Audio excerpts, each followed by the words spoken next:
जम्मू कश्मीर की सरकार ने जहां कश्मीर घाटी में नेशनल कॉन्फ्रेंस के महामंत्री अली मोहम्मद सागर की धर्मपत्नी के नाम पर जो बिल्डिंग थी, उस बिल्डिंग को धराशायी किया, उस बिल्डिंग को नुकसान पहुंचे, उस बिल्डिंग को ध्वस्त किया और कहा कि ये सरकारी ज़मीन के ऊपर और काचराई ज़मीन के ऊपर कब्ज़ा था, इस कब्ज़े को हटाने के लिए ये मुहिम चलाई गई है। वहीं पर आज उन्होंने पूर्व MOS सोशल वेलफेयर और पूर्व PDP नेता और इस समय जम्मू कश्मीर अपनी पार्टी के नेता गुलाम हसन खान की जो 4 दुकानें शोपियन के बीच बाज़ार में थी, उन 4 दुकानों को गिराया। वहीं पर आज जम्मू में भी लगभग 6 लोगों को नोटिस इशू किए गए हैं। इनमें से कुछ लोगों को नोटिस सर्व कर दिए गए हैं और कुछ लोगों को नोटिस सर्व होने वाले हैं। सूत्रों के अनुसार जो जानकारी मुझे मिली है उसके मुताबिक आज जिन लोगों को नोटिस सर्व किए गए उनमें एक पूर्व PDP मंत्री और इस समय जम्मू कश्मीर अपनी पार्टी के नेता जिनका बैंक्वेट हॉल जम्मू में है, उस बैंक्वेट हॉल को लेकर जम्मू कश्मीर की सरकार ने उन्हें एक एविक्शन नोटिस इशू किया है। उसके अलावा एक पूर्व केंद्रीय मंत्री और कांग्रेस के एक पूर्व नेता के रिश्तेदार को भी एक एविक्शन नोटिस दिया गया है। इनकी बिल्डिंग भटिंडी में है। जब आप भटिंडी की तरफ ऊपर की तरफ जाते हैं तो वहां पर आपको इनकी एक बिल्डिंग मिलती है, उनको भी इशू किया गया है। उसके अलावा जैसे मैंने आपको बोला कि MG हेक्टर,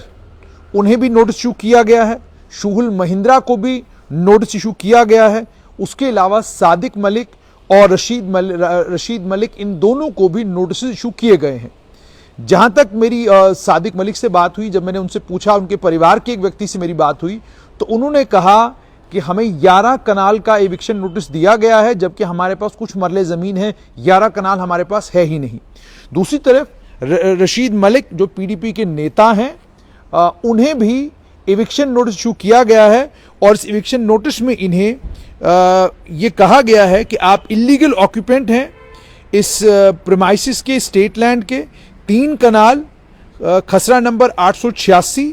गांव सुंजवा, तहसील बहू, डिस्ट्रिक्ट जम्मू। इन्हें अनऑथराइज्ड ऑक्यूपेंट और ये कहा है कि इन्होंने सरकारी ज़मीन के ऊपर इलीगल स्ट्रक्चर बनाया हुआ है। इन्हें यह कहा है कि इन्हें शो कॉज दिखाने का मौका दिया गया है। इन्हें कहा गया कि 3 फरवरी 2023 से पहले आप ये बताएं कि आपने इस सरकारी ज़मीन के ऊपर जो अवैध कब्जा किया हुआ है उसकी वजह बताएं, 3 फरवरी 2023 से पहले। और ये भी कहा गया है कि आप हमें ये बताएं कि हम आपको इविक्शन का ऑर्डर इशू क्यों ना करें, उसकी वजह बताएं। यानी साफ तौर पर इन्हें मौका दिया गया है कि आप 3 फरवरी से पहले सबूत पेश करें, जिन सबूतों की बुनियाद पर आप ये साबित कर सकें कि जिस ज़मीन के ऊपर आपने अपना मकान और उसके साथ में PDP का दफ्तर बनाया हुआ है, ये सरकारी ज़मीन नहीं है। इस पर जो आप लोगों ने अपना मकान और अपनी ये PDP का जो दफ्तर आपने यहाँ पे बनाया हुआ है, इसके ऊपर ये आप अवैध कब्जा नहीं बल्कि ये आपकी अपनी ज़मीन है। यानी वो जो सरकार को लेकर बार बार ये कहा जा रहा था कि आप एक प्रोसेस को फॉलो करें, आप बिना प्रोसेस को फॉलो किए, बिना नोटिस दिए लोगों के दरवाजे पर पहुंच जाते हैं बिल्डोजर लेकर और फिर कहते हैं कि धराशायी कर दीजिए, ये गलत है, आप कानूनी प्रक्रिया को फॉलो कीजिए। तो सरकार ने इस मामले में यही किया है कि कानूनी प्रक्रिया को फॉलो किया है, एक नोटिस इशू किया है इन 6 लोगों को, जिसमें मैंने आपको कहा कि एक पूर्व PDP मंत्री और इस समय जम्मू कश्मीर अपनी पार्टी के नेता जिनका बैंक्वेट हॉल है, उन्हें नोटिस इशू किया गया है। उसके अलावा सदीक मलिक को नोटिस इशू किया गया है, रशीद मलिक को नोटिस इशू किया गया है, एक पूर्व केंद्रीय मंत्री के बिल्कुल करीबी रिश्तेदार को भी नोटिस इशू किया गया है। उनकी बिल्डिंग जो है वो भटिंडी में है। उसके अलावा जैसे मैंने आपको कहा, शुहुल महिंद्रा को लेकर उन्हें भी नोटिस इशू किया गया है, MG हेक्टर को नोटिस इशू किया गया है। इसमें प्रक्रियाएं 2 हैं। एक तो ये है कि नोटिस इशू करने के बाद जो ये ऑक्यूपेंट्स हैं, जो सरकार के मुताबिक ऑक्यूपेंट्स हैं, उन्हें नोटिस इशू करने के बाद सर्व भी करना है। तो जाहिर सी बात है कुछ लोगों को नोटिस आज सर्व हो चुका है, कुछ लोगों को हो सकता है नोटिस कल सर्व हो। और उसके बाद मैंने तमाम लोगों से बात करने की कोशिश की, कुछ लोगों से बात हुई, जैसे मैंने आपको कहा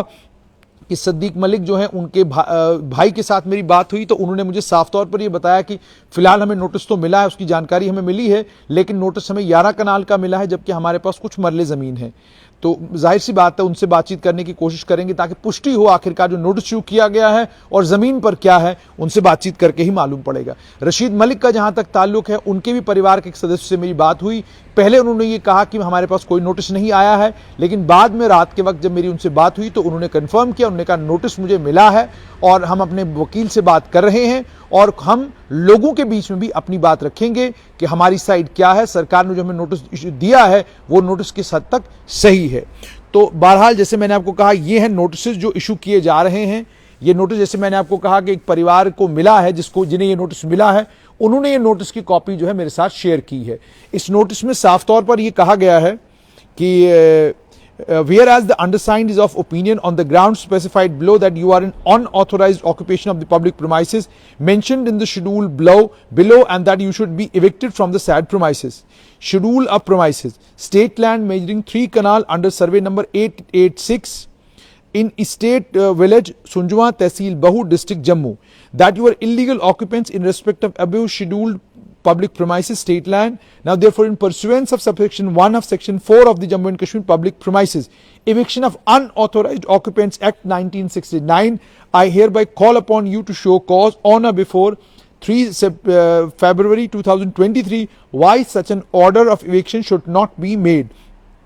तहसीलदार state officer assistant collector first class बहू जम्मू।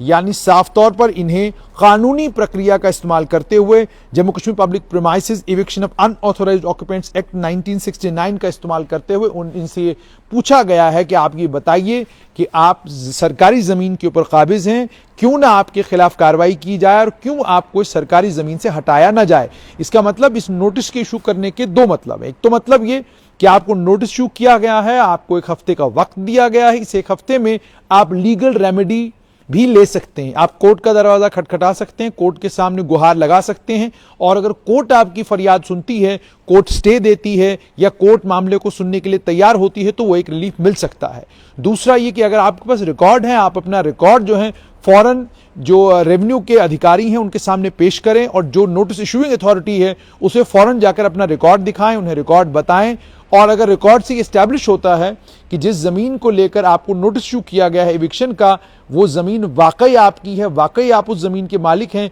तो उस मामले में फिर सरकार आगे कार्रवाई नहीं करेगी। और तीसरा ये कि कानूनी प्रक्रिया को फॉलो किया गया है कि अगर नोटिस इशू किया जा रहा है तो नोटिस इशू करने का मतलब यह है कि हम मौका दे रहे हैं कि आप अपनी साइड, अपनी बात रख सकें, आप अपने डॉक्यूमेंट्स लाएं, आप अपने कागजात लाएं, आप कोर्ट का दरवाजा खटखटाएं। तो ये मौका लोगों को दिया जा रहा है क्योंकि आप जानते हैं ऑलरेडी बड़ी जगहों पर जहां पर भी सरकार ने इससे पहले इविक्शन ड्राइव्स की, सरकार ने एंटी एनक्रोचमेंट ड्राइव की, उस एंटी एनक्रोचमेंट ड्राइव का बाद में नतीजा ये निकला कि जब लोग कोर्ट के सामने गए और कोर्ट में लोगों ने अपनी फरियाद रखी और कोर्ट के सामने तमाम तथ्य रखे तो कोर्ट ने उन मामलों में बहुत सारे लोगों को रिलीफ दिया और सरकार को लताड़ा भी इस बात के लिए कि आप जब किसी भी जगह एंटी एनक्रोचमेंट ड्राइव करने के लिए जाते हैं तो आप कानूनी प्रक्रिया को फॉलो क्यों नहीं करते, आप लोगों को अपनी बात रखने का या अपनी बात सुनाने का मौका क्यों नहीं देते। तो इसके चलते अब सरकार भी फूक फूक कर कदम रख रही है, सरकार बाज़ाब्ता नोटिस इशू कर रही है और नोटिस इशू करने के बाद सरकार कार्रवाई करने के मूड में नजर आ रही है। फिलहाल जम्मू में वही हुआ है जिसको लेकर अलग अलग, जैसे मैंने कहा कि समाज सेवकों से जब हमारी बात हुई तो उन्होंने बार बार ये कहा कि और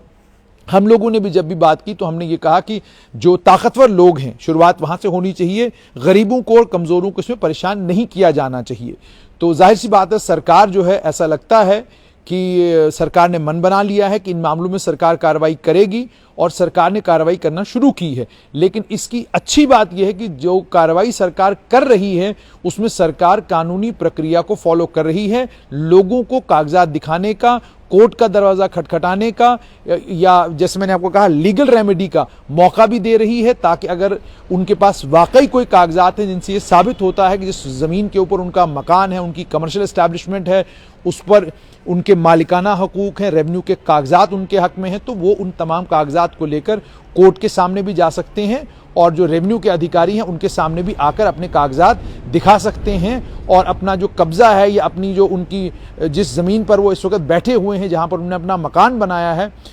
उसको लेकर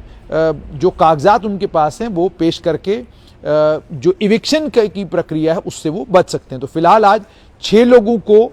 इविक्शन का नोटिस जो है वो जम्मू में दिया गया है। इसमें 2 बड़े कारोबारी, 2 कारोबारियों के अलावा एक पीडीपी के नेता, एक और रसूखदार आदमी, और उसके अलावा एक केंद्रीय मंत्री के रिश्तेदार और एक पूर्व